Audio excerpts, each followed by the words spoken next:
우리 모두는 연약한 사람입니다. 아멘이죠? 여러분, 연약한 사람이라는 내용 중에 뭐 들어있죠? 우리가 살면서 이런저런 실수를 하게 된다는 것이, 인생이라는 이름을 걸고 살면서 실수하지 않는 인생은 아무도 없을 것이라고 생각이 듭니다. 그런데 문제는 우리가 결코 해서는 안 되는 치명적 실수를 한다는 것입니다. 실수하게 돼요. 그런데 문제는 우리가 해서는 안 되는 치명적 실수를 한다는 것이에요. 그 치명적 실수라는 것이 무엇일까요? 분명히 우리가 어떤 의도를 갖고 죄를 짓는 것이 아니에요.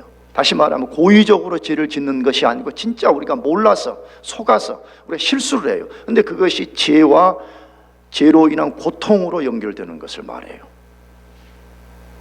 이건 치명적 실수하지 말아야 되는데 우리가 이 실수를 하게 된다는 것입니다. 우리가 알듯이 우리가 이런 치명적 실수를 하면 반드시 고통스러운 값을 지불하게 되고, 그 값 지불한 후에 교훈을 얻게 되는 경우가 너무 많잖아요. 치명적 실수하면 항상 고통 동반하고 그 고통을 통과하는 과정 속에서 우리가 어떤 교훈을 얻게 되잖아요. 그런데 때때로 그렇게 고통의 값을 지불하고 배운 교훈이 효력을 발휘하지 못하고 다시 동일한 실수를 한다는 것입니다. 그럴 때 우리가 겪어야 되는 더 큰 문제가 있는 것입니다. 그것은 실수의 결과물을 우리가 평생 안고 살아야 된다는 것입니다. 그것을 없애버리려고 해도 없애지 못한 채에 평생 숙명처럼 그것을 달고 살아야 된다는 것입니다. 여러분, 이것이 굉장히 고통스러운 거죠. 사실 어떤 실수들은 그냥 조금 하고 넘길 수 있어요. 그러나 치명적 실수를 반복하게 되면 그 실수가 가져온 어떤 큰 고통의 결과물이 평생의 숙명처럼 우리를 따라다니게 된다는 것이에요. 그러면 왜 우리는 그런 치명적 실수를 반복하게 될까 하는 것입니다. 왜 우리는 치명적 실수를 하고 또 똑같은 실수를 반복하게 되냐 하는 것이에요.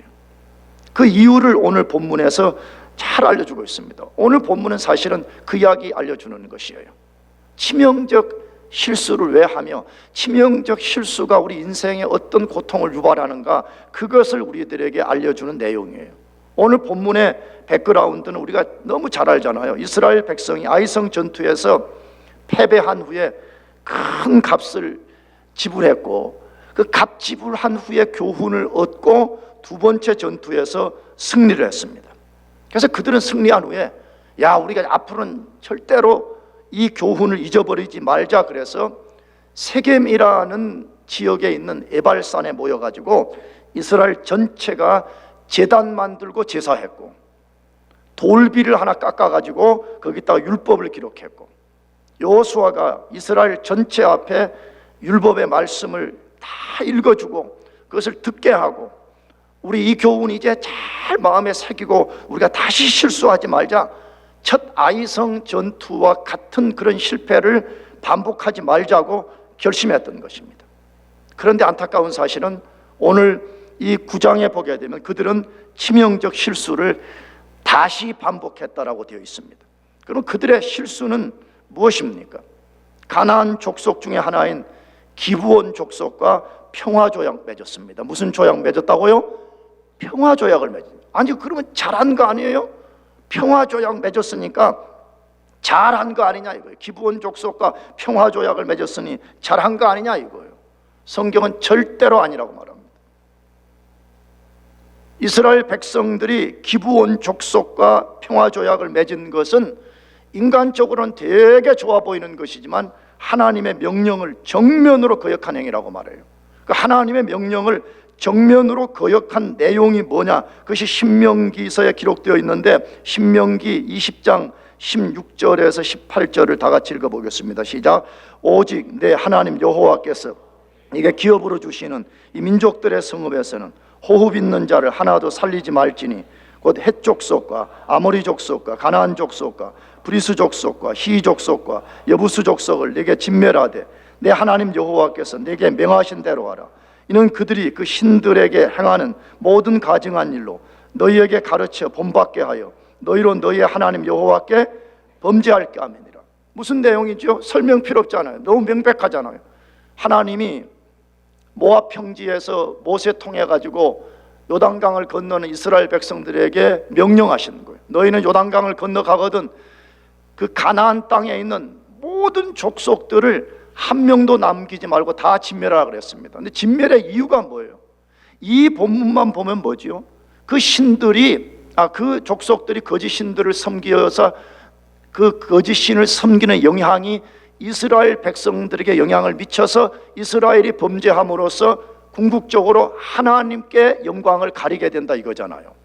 그런데 우리가 이전에 또 다른 내용을 읽어보게 되면 이스라엘 백성에게 진멸을 명령한 내용 중에 하나는 뭐죠?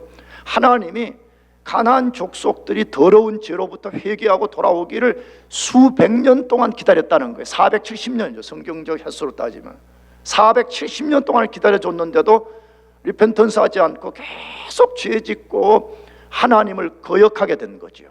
그래서 하나님께서 자신의 군대인 이스라엘을 보내서 가나안 족속들을 한 명도 남기지 말고 다 진멸하라 그렇게 명령을 내린 것입니다. 그런데 오늘 여호수아서 9장을 보면 이스라엘 백성들이 진멸해야 될 대상들과 무슨 조약 맺었다고요? 평화 조약을 맺은 것입니다. 그러므로 이것은 하나님 앞에 명백한 실수고 이스라엘 백성들이 치명적인 실수를 행한 것이었다라고 말하는 것입니다. 진멸해야 될 대상들에게 속임을 당해서 언약을 맺음으로써 치명적 실수를 했다는 것이에요. 그러면 치명적 실수의 결과가 뭐냐는 것이에요. 이스라엘 백성들은 의도적으로 죄를 지은 것은 아니었지만 속임당하는 실수 때문에 언약을 맺었을 때 그들이 어떤 결과에 봉착하게 되냐는 것이에요. 성경 안에는 여러 개의 문제들을 소개합니다. 근데 그 중에 두 가지만 소개하면 여호수아서 10장을 보면 이제 9장 다음에 10장이죠. 10장을 보면 이스라엘 백성들이 기브온 족속과 이제 조약을 맺었습니다. 너희들은 그럼 우리와 함께 산다. 우리와 함께 평화롭게 살자라고 조약을 맺었습니다. 그런데 가나안의 다른 족속들이 기브온 족속이 자기 족속들을 배신하고 이스라엘과 조약을 맺었다는 것 때문에 가나안의 다른 족속들이 기브온 족속을 치러 들어온 것입니다. 그럼 이스라엘이 어떻게 해야 되죠? 이스라엘이 언약을 기브온과 맺었기 때문에 하는 수 없이 원래는 진멸해야 될 족속임에도 불구하고 언약 맺었다는 것 때문에 할 수 없이 기브온을 전쟁에서 구원하기 위해서 원치 않는 전쟁에 뛰어들어야 되는 문제를 야기하게 된 것입니다. 무슨 말인지 이해되겠어요? 원치 않는 해서 할 필요도 없는 전쟁에 뛰어들어서 고통을 유발해야 되는 그런 문제를 가졌더라고 여호수아 10장에서 말하고 있습니다. 여러분 이거 수천 년 전에 이스라엘만의 이야기 아니잖아요. 우리들이 치명적인 어떤 잘못을 저질러 가지고 우리가 값을 지불할 필요가 없는 일에 값을 지불해야 되는 일이 있잖아요. 이것만 있다라고 말하잖아요. 사무엘하 21장을 보게 되면 다윗 시대에 3년 동안 계속되는 기근이 일어났다고 되어 있어요. 이 사무엘하 21장은 언제 이런 일이 정확하게 일어났는지를 밝히잖아요. 그러나 분명한 사실은 다윗이 통치하는 시대 중에 3년 동안 계속해서 흉년이 들었다라고 되어 있습니다. 여러분 굉장한 이게 고통입니다. 나도 오늘 교회 오면서 그런 기도를 했는데 고대 당시에는 흉년 같은 이 고통이 한번 찾아오면 이거 인생들이 살아나기가 어렵잖아요. 우리는 뭐 며칠만 비 오지 않아도 소리치고 난리잖아요. 근데 3년 동안 팔레스티나 지역에서 비가 안 왔고 흉년이 들었으니까 어떻게 됐겠어요? 다 죽어가는 것이죠. 그때 추론인데 다윗이 하나님께 물었던 것 같아요. 하나님 왜 계속 흉년이 옵니까? 그렇게 했을 때 하나님이 알려주셨어요. 근데 내용이 뭐냐 그러면 다윗의 전임자 사울 왕이 통치할 때 사울 왕이 잘못된 열심을 가지고 기브온 족속의 일부를 죽여버렸어요. 그래서 그 원한이 이스라엘 안에 그대로 고스란히 남아있던 거예요. 왜 그 원한이 남아있느냐? 이미 기브온 족속과 이스라엘 족속은 언약을 맺은 족속이거든요. 근데 사울이 잘못된 열심을 품고 기브온 족속을 싹쓸이하려고 엄청난 기브온 족속을 죽여버리는 것이에요. 근데 거기에 대한 원한과 하나님과 맺은 언약, 맹세를 사울이 지키지 않은 것 때문에 하나님이 이스라엘을 심판하신 것이죠. 그래서 이제 다윗이 이 문제를 바로잡기 위해서 기브온 족속을 불러가지고 우리가 어떻게 하면 너희 원한을 풀어줄 수 있겠냐 말했어요. 그때의 기브온 족속이 우리는 사람을 죽이고 살리는 권한이 없으니까 왕 당신이 알아서 하시오 그렇게 말했어요. 그때 다윗이 그러면 좋다, 우리가 사울의 족속 중에서 너희 족속을 죽인 사울의 족속 중에서 7명을 선택해가지고 우리가 그들을 죽이겠다 이렇게 돼 있어요. 그래서 그들을 죽였더니 3년간의 흉년이 끝났더라 이렇게 돼 있습니다. 여러분 뭘 보여주죠? 이스라엘이 범한 치명적 실수가 이스라엘 역사 내내 숙명처럼 따라다녔다는 것이 어느 한 시점만이 아니라 계속해서 이것이 숙명처럼 이스라엘을 괴롭혔더라 그렇게 되어 있습니다. 그러면 우리가 치명적 실수를 또 다시 하지 않는 비결은 뭐예요? 치명적 실수를 지금 말해요. 치명적 실수를 우리가 반복하지 않는 비결은 뭐냐 하는 것이에요. 첫 번째로 적의 공격을 예상하고 항상 깨어 경계하라고 말합니다. 적의 공격을 뭐하고요? 예상해. 항상 우리가 적이 언제든지 우리를 공격할 수 있다고 하는 것을 예상하고 우리가 그것을 막아내기 위해서는 항상 깨어 있고 경계해야 된다라고 성경이 가르치고 있습니다. 그 내용 어디서 가르치는 거예요? 여호수아서 9장 1절에서 4절까지를 다시 읽어보려고 그러는데 다시 우리 읽어봅시다. 거기 내가 읽을 테니까 여러분 따라와 보시기 바라요. 요단 서편 산지와 평지와 레바논 앞 대해변에 있는 헷사람과 아모리 사람과 가나안 사람과 브리스 사람과 휘 사람과 여부스 사람의 모든 왕이 이 일을 듣고 모여서 일심으로 여호수아와 이스라엘로 더불어 싸우려 하더라. 기브온 거민들이 여호수아의 여리고와 아이에 행한 일을 듣고 꾀를 내어 사신의 모양을 꾸미되 헤어진 전대와 헤어지고 찢어져서 기운 가죽 포도주 부대를 나귀에 싣고 이렇게 되어 있습니다. 물론 이것은 좀 더 끝까지 읽어야지 더 스토리가 완성이 되는데 지금 이 내용 무엇을 지금 소개하는 내용이에요? 여호수아와 리더들이 그러니까 이 치명적 실수를 하게 된 것은 9장을 보면 이스라엘 공동체 전체가 했다라고 보기보다 조약을 맺는 데 참여했던 여호수아와 탑 리더들이 치명적 실수를 범한 내용이에요. 그런데 여호수아 리더들이 치명적 실수를 다시 하게 되는 근원적 배경이 뭐냐 이걸 소개하고 있는 거예요. 배경, 왜 그들이 그런 실수했냐 이거예요. 내용이 뭐라는 거예요? 이스라엘 백성들이 아이성 전투에서 실패했다가 다시 공격해서 승리했다는 소식을 가나안의 모든 왕들과 족속들이 들었더라 그렇게 되어 있어요. 뭐 했다고요? 들었다고. 그래 들었다는 말을 거의 2번이나 반복하고 있는 거예요. 이스라엘이 지금 어떻게 하고 있냐? 실패도 했다가 다시 또 승리했다는 소식을 그들이 들었다는 것입니다. 그때 그들의 반응을 우리가 주목할 필요가 있는데 이스라엘이 패배했을 때는 가나안의 적들이 움직이지 않았습니다. 이스라엘이 승리했다는 소식을 듣고서 그때부터 적들이 움직이기 시작했더라 그렇게 되어 있습니다. 이게 우리가 주목할 일인 것입니다. 우리의 원수들이 우리가 영적으로 승리하면 가만히 있지 않는다는 거예요. 우리가 승리하면 적들도 반드시 움직인다는 것이에요.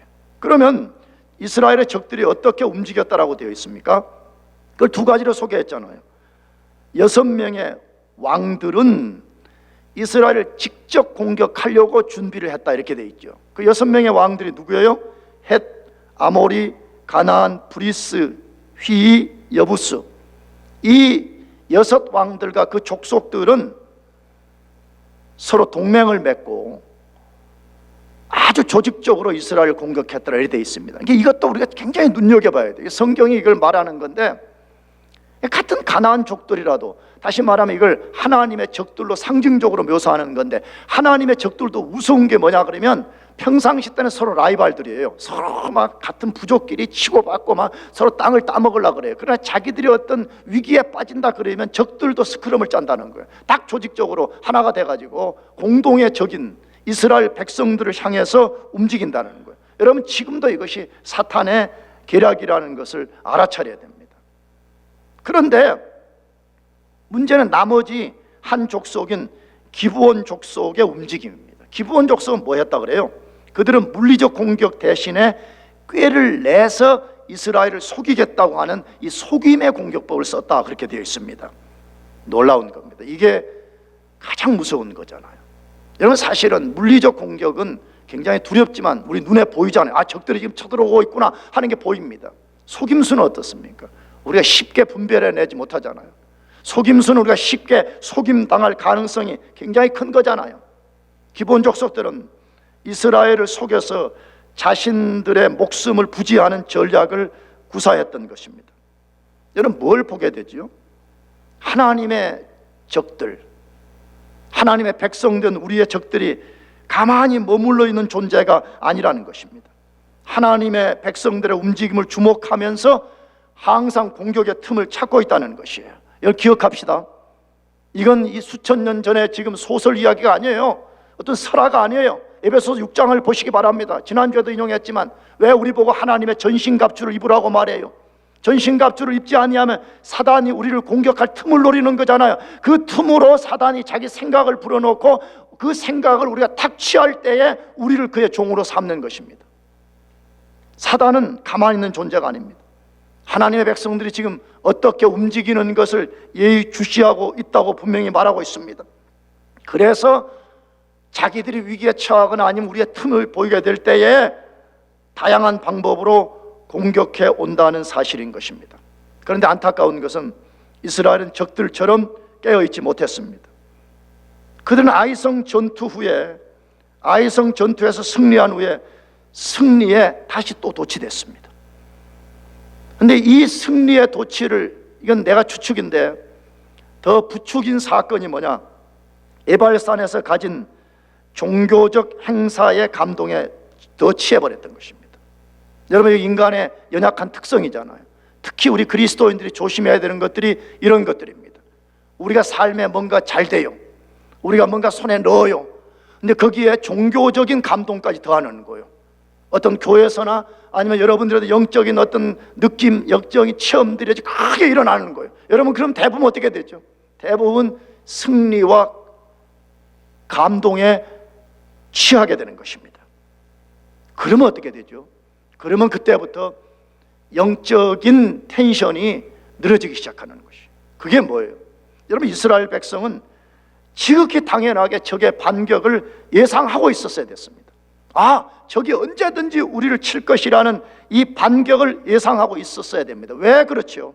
이스라엘 백성들이 지금 셀레브레이션을 가졌던 에발산과 주변이 적들의 땅이었습니다.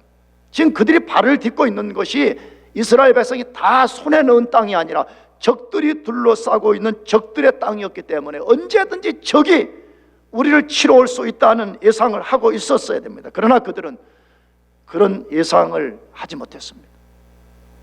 그들은 영적으로 아주 둔한 상태 가운데 빠져 있었던 것입니다. 나가서 뭘 예상했었어야 돼요? 우리가 아이성을 쳐서 적의 영역을 우리가 손에 넣었기 때문에 적들이 더 이상 먹히지 않으려고 반드시 반격을 해올 것이라는 것을 예상하고 그건 지극히 당연한 것이라고 생각하고 살았어야 됩니다. 그러나 그들은 깨어 경계하지 못했습니다. 그 결과는 뭐였죠? 속임당해서 치명적 실수, 이스라엘 역사에 자기들 스스로 떨쳐버릴 수 없는 숙명적인 고통을 안았다고 말씀하고 있습니다. 우리는 어떻습니까? 여러분은 어때요? 저는 어때요? 우리 모두는 어떻습니까? 우리는 정말로 진짜 매일 매 순간 적의 공격을 예상하고 깨어 있습니까? 아니면 여호수아처럼 아주 안일하게 살아갑니까? 그냥 교회 한번 나와 주는 거예요. 주중에 아무 생각 없이 살다가 그냥 주일에 습관처럼 교회 한번 나와주는 것이. 여러분, 그렇다면 그 사람의 삶의 결과는 불을 보듯이 뻔한 것이 아니에요? 이게 안타까운 거예요. 이건 여러분이 단순히 뭐 야단치려고 그런 게 아니에요. 이건 저 자신부터 안타까운 거예요. 이것이.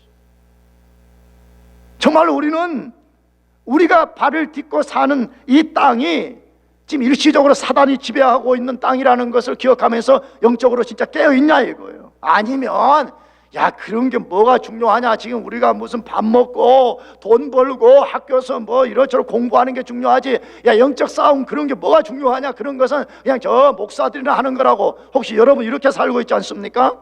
만약 그렇다면 말이에요, 저는 예언할 수 있습니다.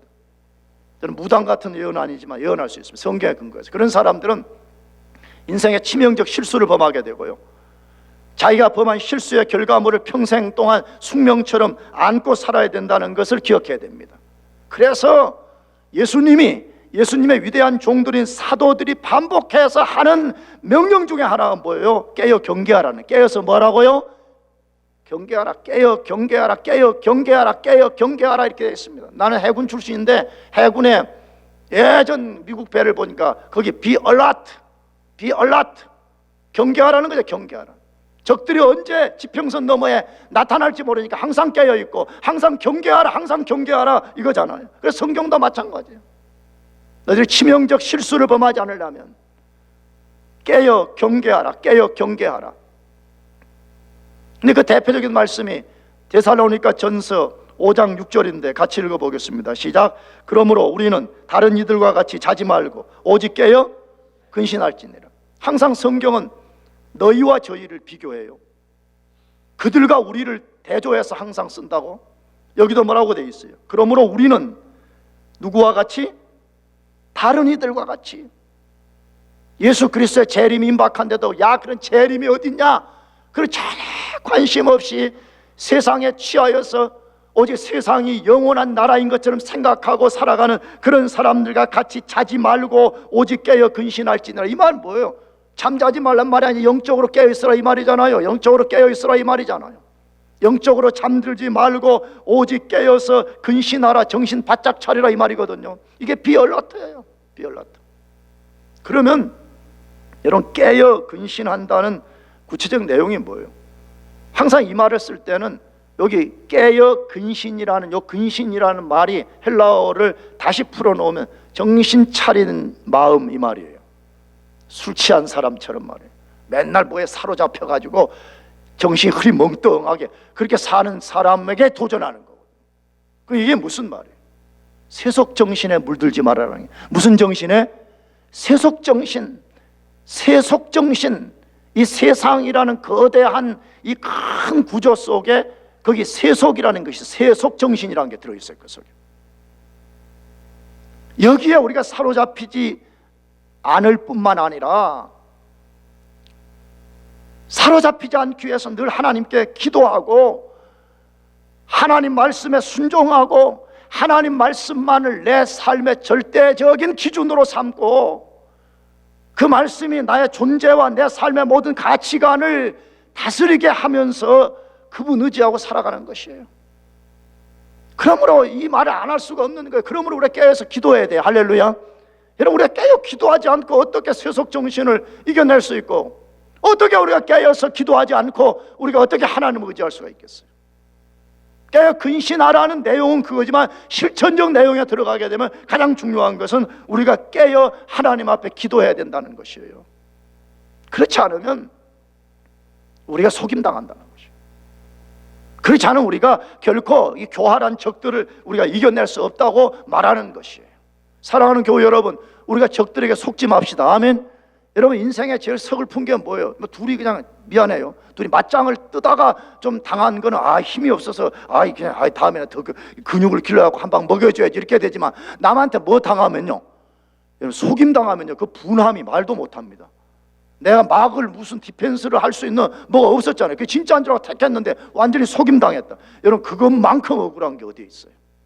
그래서 하나님 우리 보고 인생에 치명적 실수하지 않으려면 항상 깨어 기도하라고 말합니다. 여러분 깨어 있읍시다 하면 제발 깨어 있어요. 여러분이 진짜 하나님의 자녀들이 맞다면 깨어 있기를 축복합니다. 두 번째로 우리가 치명적 실수를 또 다시 하지 않는 비결은 뭐예요?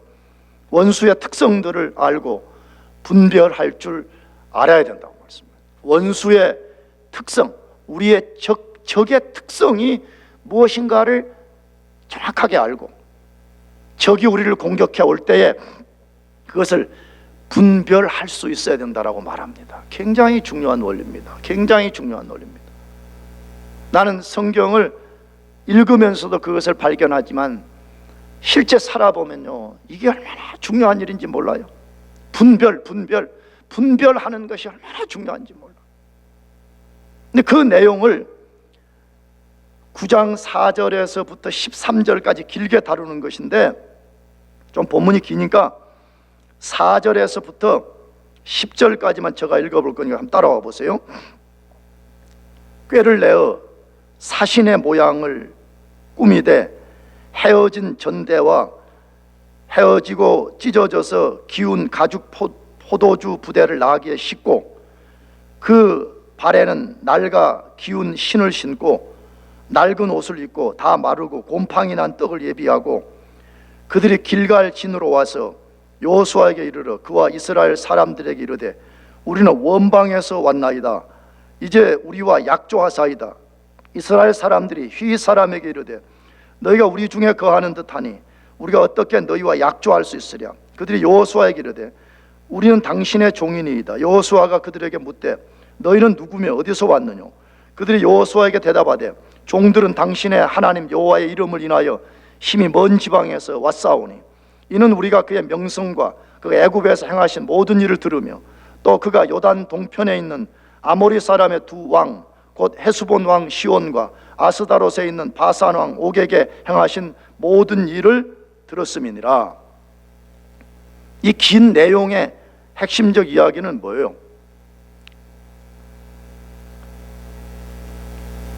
이스라엘의 헤드쿼터인 길갈에서 25km밖에 떨어지지 않은 기브온 족속들이 알게 된 것이요. 뭘 알았느냐? 이제는 우리가 진멸될 차례라는 것을 알게 되었어요. 왜냐 그러면 아이성이 상당히 그나마 컸고 그 다음에 이제 큰 족속이 기브온 족속이었기 때문에 당연히 이제 이스라엘 백성이 그 다음은 기브온을 칠 준비를 하고 있었던 거죠. 근데 기브온 족속이 알아차리는 거예요. 이제 우리가 다음 우리가 타겟이구나. 그러니까 우리가 진멸당하기 전에 우리가 선수를 써서 이스라엘을 속이자. 우리가 꾀를 내서 이스라엘을 속이자. 근데 속이는 내용은 뭐죠? 우리는 가나안 족속이 아니라 아주 멀리 아주 먼 나라에서 온 사람들인 것처럼 우리가 사신단을 꾸미자. 그래서 이제 사신단을 꾸며가지고 이스라엘을 속이는데 그 속이는 방식이 두 단계로 되어 있어요. 보면 첫 단계는 뭐냐? 옷과 신발을 낡아 빠진 것으로 입고 조약을 맺기 위해서 조공품을 가지고 왔을 거 아니에요. 상납품을 가지고 왔을 건데 그 조공 음식들이 아주 바짝 마르고 곰팡이 핀 것들로 준비해 왔다 이렇게 돼 있습니다. 왜 그런 거죠?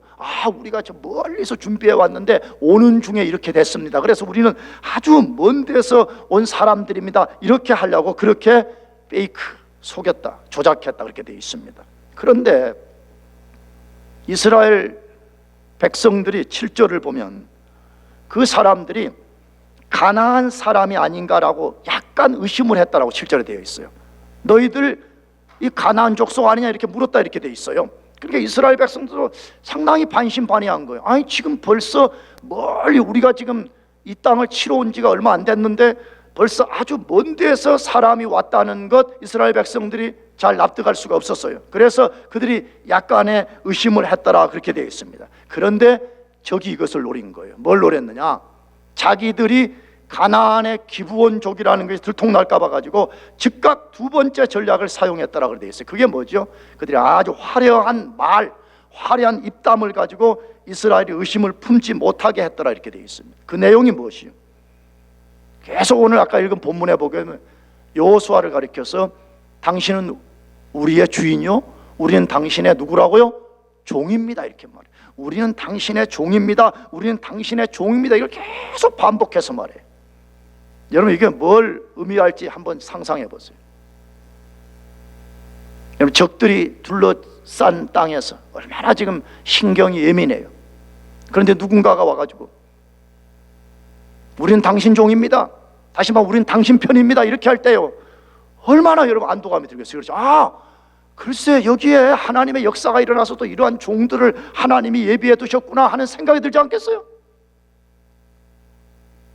그들은 거기서 끝났다 되어 있지 않고 이번에는 여호와의 이름을 들먹이기 시작했습니다. 우리는 아주 원방에서 당신들이 섬기는 여호와라는 분이 행하신 위대한 일을 들었습니다. 그 위대한 일들은 그 신이 홍해를 가르고 광야에서 이스라엘의 진군을 막는 왕들을 다 없애버리고 기적을 베풀어서 그의 백성들을 이 가나안 땅에 심었다는 그 소식을 우리가 들었습니다. 우리가 그 신을 높이고 우리가 그 신을 경배하고 그 신을 섬기는 당신들과 조약을 맺기 위해서 우리가 찾아왔습니다. 이렇게 말했습니다. 야 여러분, 이것이 이스라엘 백성들의 모든 의심을 내려놓게 만들어버린 거죠. 종이라고 하는 말에도 굉장한 감동을 받았을 건데 그들 입에서 나오는 말이 이스라엘이 가장 소중하게 여기는 누구 이름을 들먹였다고요? 요 하나님의 이름을 들먹이기 시작했기 때문에 얘들은 우리 편이구나, 얘들은 우리와 함께하는 족속들이구나, 아무 의심 없이 그들을 억셉트했다라고 되어 있어요. 결과는 뭐였죠? 기브온 족속이 아주 교활하게 보기 좋게 이스라엘을 속이는데 성공했습니다. 여러분 이 사건 통해서 뭘 보여주고 있어요? 사단이 우리를 공격하는 방법이 크게 두 가지가 있다는 것이에요. 그럼 첫째 방법은 뭐예요? 그것은 가나안의 6 왕들처럼 직접 혹은 물리적으로 공격한다는 것이에요. 그것이 베드로전서 5장 8절에도 나와 있는데 이렇게 되어 있어요. 근신하라, 깨어라, 너희 대적 마귀가 우는 사자와 같이 두루 다니며 삼킬 자를 찾나니 라고 되어 있습니다. 여러분 이게 바로 사단, 마귀가 자기의 먹잇감을 직접 찾아다니는 모습을 여기에 소개한 거잖아요. 우는 사자처럼 삼킬 자를 두루 찾아다닌다. 여러분 뭐죠? 마귀가 때로는요 우는 사자처럼 겁을 주는 거, 우리에게 막 여러 방법으로 겁을 줘서 실제적으로 공격을 어택을 해서 우리 힘 못 쓰게 하고 우리 신앙을 포기하게 만들고 우리가 주를 의지하지 못하게 하는 그런 일들을 직접 한다는 것이, 그래서 만일에 목표물이 딱 발견되면 여지없이 낚아챈다는 것이, 여지없이 삼켜버린다는 것이. 우리 그리스도인들은 절대 사단의 먹잇감이 되어서 지옥 갈 수 없습니다. 아멘이죠? 그럼 뭐겠어요? 이 내용은 만일에 우리가 사단의 어택을 받아가지고 우리가 삼킴당한다 그러면 어떻게 했어요? 그리스도인답지 못한 거죠. 하나님이 자기 자녀들에게 얼마나 많은 블레싱을 주셨어요. 근데 그걸 못 누리고 사는 거예요. 나는 요즘 이 기도를 많이 해요. 시편에 보게 되면 아비가 자녀를 불쌍히 여긴 같이 하나님이 우리를 불쌍히 여겨주셔서 그 말씀을 나가고 요즘 기도하고 있는 중인데, 여러분 우리가 연약한 인간, 부모, 아버지지만 자녀들을 도와주려고 그러고 얼마나 우리가 자녀들을 잘 되게 하려고 만들어요. 그렇잖아요? 나도 이거 어느 우리 성도님이 저 차를 낡은 거 하나 타고 다니니까 좀 마음이 좀 아프더라고요. 왜 그랬어요? 그랬더니 좋은 차 아들 줬대. 나 그거 보면서 야 부모는 뭐야 이거? 그런 생각이 막 들더라고. 근데 부모가 그렇잖아요. 부모는 그냥 자식이 잘 된다, 자식이 좋은 거라고 그냥 다 내주려고 그러잖아요. 다 내주려고 지금 그러잖아요. 그런데 죄인인 육신의 아버지도 그러는데 완전한 사랑, 완전한 생명을 가지신 하나님이 얼마나 우리를 돌봐주시겠냐, 얼마나 우리가 블레싱을 주시려고 하겠냐는 것이. 근데 우리가 그걸 누리고 살도록 했는데 우리가 마귀에게 속아가 마귀 공격받아가지고 말이에요, 마귀 먹잇감이 돼가지고 말이에요, 그 블레싱을 누리지도 못하고 하나님의 자녀다운 살지도 못하는 그 얼마나 그거 비참해요.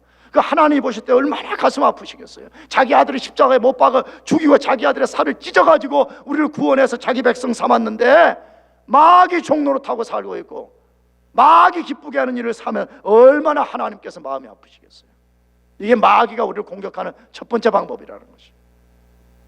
또 하나의 방법은 뭐라고요? 기브온 족속처럼 속이는 것입니다. 기브온 족속처럼 우리를 교묘하게 성경, 아까도 말씀드려요. 이게 무서운 거라니까, 이게 더 어려운 거라니까, 우리가 막아내기가. 근데 마귀는 어떻게 우리를 속이는 특성을 갖고 있다 그래요? 고린도후서 11장 3절 상반절과 14절을 같이 읽어봅시다. 시작. 뱀이 그 간계로 이와를 미혹해 한 것 같이 이것이 이상한 일이 아니라 사단도 자기를 광명의 천사로 가장하니라. 굉장히 우리가 유념해서 드려야 되는 말씀이잖아요. 뱀이, 이 뱀은 창세기에 나오는 사단을 지칭하는 용어잖아요. 뱀, 이건 실제 문자적 뱀이 아니에요. 이것은 사단 혹은 마귀를 지칭하는 말인 거죠. 뱀이 그 간계로 이와 하와를 미혹해 한 것 같이, 속인 것 같이, 그 말이에요. 하와가 정확하게 사단에게 속임 당해서 선악과를 따먹었잖아요. 미혹해 한 것 같이 이것이 이상한 일이 아니라 그렇게 말해. 왜? 마귀는 특성 자체가 거짓말하고 속이고 아주 교활한 존재라는 거죠. 그래서 바울이 제일 마지막에 그 사단을 뭐라고 표현해요? 사단도 자기를 무슨 천사로 가장한다고요? 광명의 천사로까지 가장해요. 야, 이게 진짜, 나는 이걸 보면요, 사단은 진짜 너무 센데 우리 그리스도인들은 미안해요, 너무 멍청하다는 거예요. 너무 생각 없이 산다는 것이에요. 지금 사단은 자기를 무슨 천사요? 빛의 천사, 하나님께로부터 온 하나님이 보낸 사자인 양 그렇게 자기를 속여서 우리에게 접근하는데, 우리는 그것을 분간해내는 능력이 없다면 되겠습니까? 그래서 우리가 분별이 필요한 거예요. 믿습니까? 왜? 다 좋은 것이 하나님께로부터 아닌 것일 수도 있어요. 사단이 가장 중요한 것을 빼앗아가기 위해서 나머지 9개를 우리가 줄 수 있다는 걸 기억해야 돼.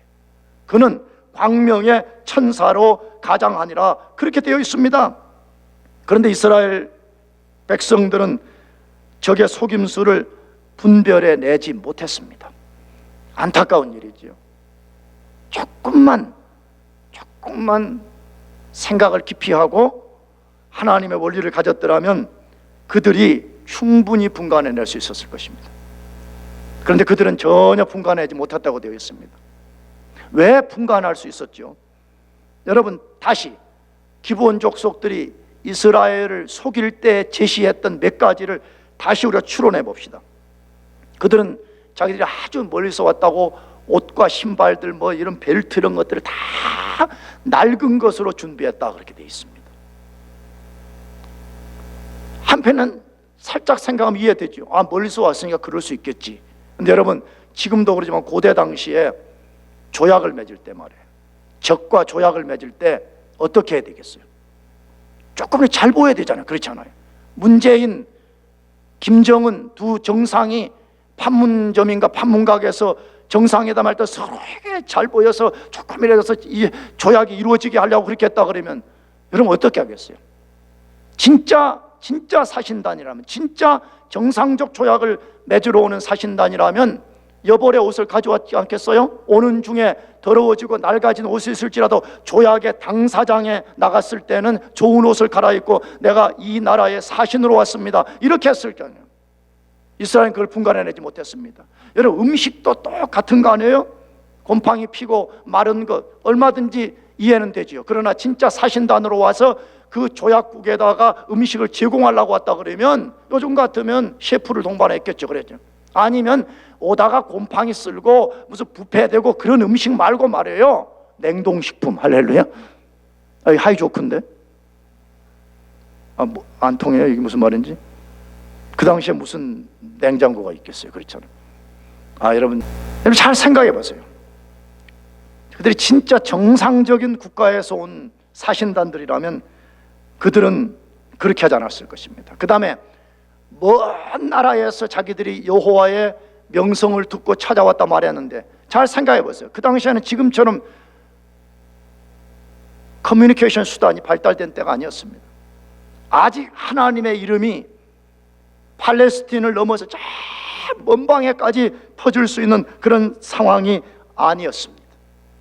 이스라엘 백성들은 그것을 분간해낼 수 있는 능력이 없어서 속임당해 버렸습니다. 그러면 이제 우리에게 마지막 질문이에요. 그럼 어떻게 우리가 영적 분별력을 가질 수 있냐는 것이에요. 이걸 어떻게 가질 수 있어요? 영적 분별력.